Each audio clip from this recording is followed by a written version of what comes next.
Another Wabash Valley School Corporation is bringing school consolidations to the table. Good evening and welcome to News 10 on My Fox 10. Last month, we told you the Southwest School Corporation was looking into reconfiguring its middle schools.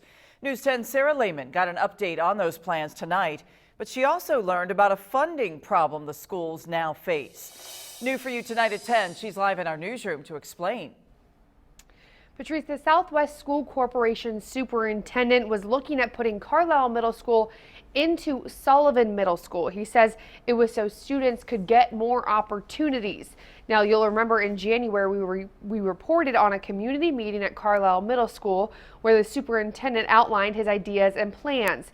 He said he wanted to do something to allow students at Carlisle to get the same class options and opportunities as the students at Sullivan Middle School. It was met with a lot of public backlash. Tonight, the superintendent, Chris Stitzel, gave an update on the reconfiguration plans. He says that as of right now, nothing will change in the 2021 school year.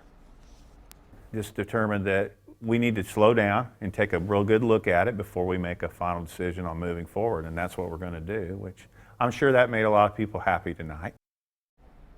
It's important to note the consolidation was not because of money issues.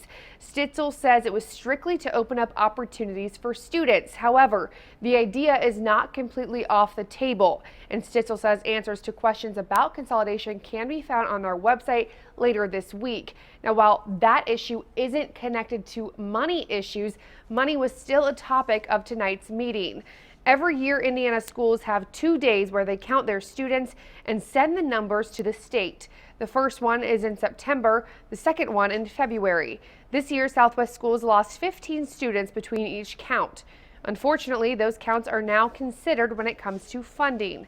Since they lost students, that also means they lost about $46,000 worth of funding. Stitzel says this isn't the first time this has happened. A few years ago, they lost about $122,000. So he says it could be worse. You know, it's not a devastating blow because it's a small amount, but it's still, we're going to feel it a little bit, but I think we can overcome it.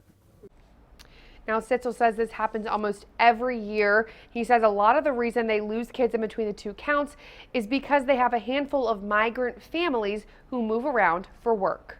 Reporting live in the newsroom, I'm Sarah Lehman, News 10. Back to you. Now, as we have mentioned, Vigo County schools